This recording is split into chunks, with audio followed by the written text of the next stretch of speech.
Hello, guys. I'm professional boxer Rahul Tiwari. And wait a second.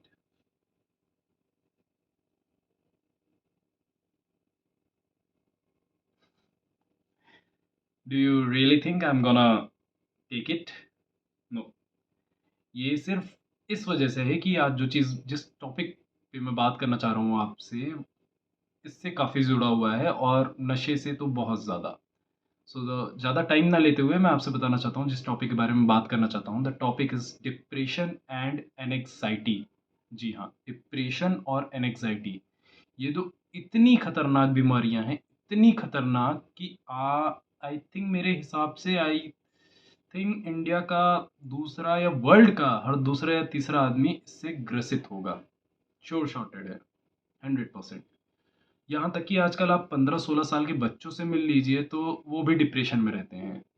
I don't know the reason, but ये इतनी common चीज़ हो गई है। और ये चीज़ मैंने रियलाइज़ भी की है कि जैसे जैसे एज आपकी बड़ी होती जाती है, ये चीज़ और ज़्यादा स्ट्रॉन्ग होती जाती है, बहुत ज़्यादा। रिसेंटली मैं अपने एक फ्रेंड से मिला और हमारे बीच एक कॉमन फ्रेंड था, मतलब मेरे दोस्त का दोस्त थी वो। सो उसी के थ्रू मैं मिला था। एंड 2 हफ्ते बाद जब मैंने उसकी शक्ल देखी तो मुझे ऐसा लगा, मेरे सच्ची दिमाग में पहला थॉट आया, अरे क्या हो गया है इसको, भूत वूत पकड़ लिया, क्या हो गया। मतलब एकदम वो बहुत खूबसूरत थी, बहुत अच्छा बात करने का तरीका था उसका। बट जब मैंने उसको अभी रिसेंटली टाइम में देखा तो इट्स टोटली डिफरेंट, टोटली। उसकी इतनी हालत ख़राब हो चुकी थी। फिर मैं अपने जो दोस्त था हमारे बीच कॉमन, मैंने उसको फ़ोन मिलाया, उससे पूछा, तो उसने बताया कि भाई धोखा वगैरह खाई है and that's why she is gone in depression mode and anxiety and all. So मुझे लगा नहीं नहीं नहीं, डिप्रेशन से तो मैं भी ओवरकम हो चुका हूँ। डिप्रेशन मुझे भी हुआ था करीबन 2 से ढाई साल पहले, but I will overcome. And I wanted to share with you the reason how I overcome from that particular situation. मैं कैसे उस सिचुएशन से बाहर आया।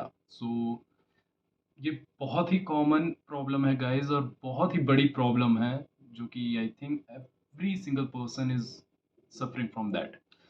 जो 3 तरीके मैंने यूज़ किए थे, उसमें से जो सबसे पहला तरीका था, वो था कि मैं मंदिर जाना स्टार्ट कर दिया था काफ़ी ज़्यादा। मैं भगवान में तो हमेशा से बिलीव किया हूँ, बट मंदिर वगैरह उतना नहीं जाता था। बट उस टाइम से जब मैं डिप्रेशन में था, मैं काफ़ी मंदिर जाना स्टार्ट कर दिया। अलग ही पीस मिलती है। अगर आपको मस्जिद जाना हो, आप मस्जिद जाओ, चर्च जाना हो, चर्च जाओ, गुरुद्वारे जाना हो, गुरुद्वारे जाओ, मतलब जहाँ पे भी आपको पीस मिले। मैं बजरंगबली के मंदिर जाने लगा। मुझे वहाँ काफ़ी शांति मिलती थी और अब तो जाते ही जाता हूँ। I love Bajrangbali, is always stand back me, always. Second, मेरा एक फ्रेंड है Shivang. I love him, I love him, is my brother. Always कोई भी मुसीबत हो जाए, is always stand for me. वैसे तो सारे भाई मेरे लिए हमेशा खड़े रहते हैं, बट शिवांग, जब मैं डिप्रेशन में भी था, मैं शिवांग को फ़ोन करता था, उसके डेढ़ डेढ़ 2-2 घंटा ले लेता था बात करते-करते। ही इज़ नेवर बीन कि भाई नहीं-नहीं फ़ोन रख यार, ये काम है, घर वाले बुला रहे हैं, खाना बनाना है, एग्ज़ाम आ रहा है, ट्रेडिंग करनी है, नहीं, कुछ भी नहीं। वो पूरी बात सुनता था, बात करता था। और इसका फ़ायदा क्या होता था आपको बताऊँ? इसका जो सबसे बड़ा फ़ायदा होता था कि जब वो सिचुएशन सुनता था, तो सबसे बड़ा चीज़ कि मेरा दिल थोड़ा हल्का होता था। ये नॉर्मल चीज़ है कि अगर कोई चीज़ है दिल में, हम किसी से शेयर करते हैं, तो थोड़ा हल्का महसूस होता है। दूसरा, कि अगर मेरे दिमाग में उस पर्टिकुलर टाइम पे उस सिचुएशन को लेके कोई मतलब, यानी कोई भी चीज़ सामने नहीं आ रही कि मैं इसको सॉल्व कैसे करूँगा, तो वो 4 रीज़न देता था कि भाई ये इसमें ये कर सकते हैं। अब भले ही वो काम करे ना करे, बट कहीं न कहीं वो चीज़ ब्रॉडली ओपन होती थी कि हाँ यार, चलो मेरे पास एक भी रास्ता नहीं था, इसने तो मुझे 4 सजेस्ट किए हैं, क्या पता इसमें से कोई काम आ जाए। और नहीं भी आएगा तो वी विल ट्राई। हमने बात की, हमने एक-दूसरे से अपनी सिचुएशन शेयर की, तो कहीं न कहीं वो रास्ता भी ओपन हुआ कि हाँ, अब और माइंड ब्रॉड कर रहा है, महसूस हल्का हो रहा है। और वो ऐसा बंदा है कि मज़ा भी नहीं ले रहा है कि मैंने अपनी सिचुएशन बताई और वो उसमें मज़ा ले रहा है, नहीं। उसने उस चीज़ को अच्छे से सुना, ग्रैब किया, अपनी सारी चीज़ें शेयर की मेरे से कि हाँ, तुम ये कर सकते हो राहुल, ये कर सकते हो, क्या प्रॉब्लम है बताओ? यानी इन द लाइफ़ मुझे कुछ भी प्रॉब्लम होती है, वो 100% हाँ, ये प्रॉब्लम है, ठीक, बताओ क्या करना है इस पे? ये प्रॉब्लम है, अच्छा ये चाहिए तुम्हें? ठीक है, ये करते हैं। He is always stand with me. So अगर आप 130 करोड़ की जनसंख्या है यार, आप भी कोई एक ऐसा फ्रेंड तो ज़रूर बनाओ कि जिससे आप अपनी सारी बातें शेयर कर सको, कुछ भी। And the third and the most important thing कि मैं मेरी ट्रेनिंग हमेशा मेरे लिए बैकबोन रही है in my life for every single thing. So मैं ट्रेनिंग पे जाता था। अगर आप ट्रेनिंग पे तो मत जाओ, बॉक्सिंग ग्लव्स मत पहन लो, नथिंग, बट रनिंग पे जाओ, रनिंग करो।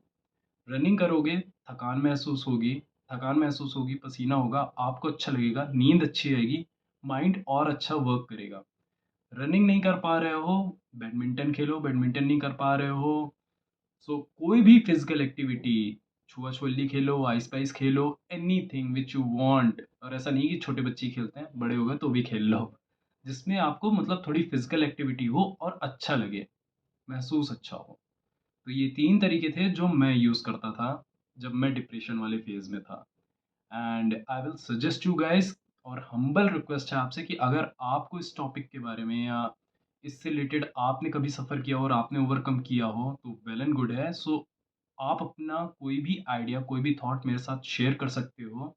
चाहे वो व्हाट्सएप पे शेयर कर दो, चाहे इंस्टाग्राम पे, चाहे फ़ेसबुक पे, कहीं पे भी, चाहे यहीं पे कमेंट सेक्शन में आप शेयर कर दोगे, तो उससे सिर्फ़ मुझे को मदद नहीं मिलेगी, और जो आगे 10 लोग हैं, उनको भी शायद कुछ न कुछ हेल्प मिले, जो इन सारी सिचुएशन से ओवरकम आ चुके हों या इस सिचुएशन में अभी हों। तो प्लीज़, अगर ऐसा कुछ भी है, आपके साथ कभी हुआ है, so please share with me guys.